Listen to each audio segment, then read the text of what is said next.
good evening. Pakita ko sa inyo kung paano mag-cross.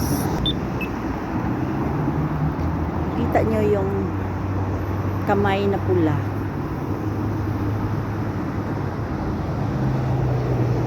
Hihintayin natin yun pag yung tao na ang naka-drawing, saka tayo tumawid.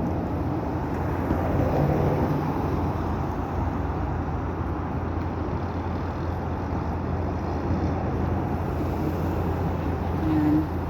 Ang mga sasakyan, mga nakahinto. Talagang nag-follow sila sa ano dito, sa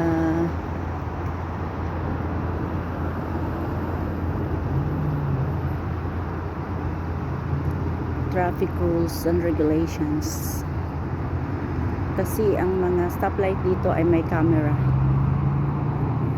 kaya magugulat ka na lang pag nagpatakbo ka dito ng mabilis. Maya maya may pulis na sa harapan mo or sa likod mo.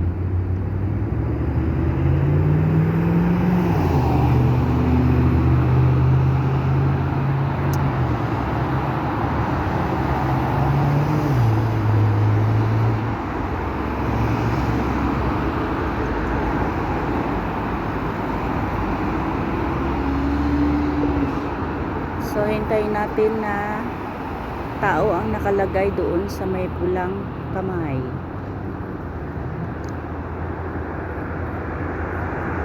Or magpindo tayo ulit.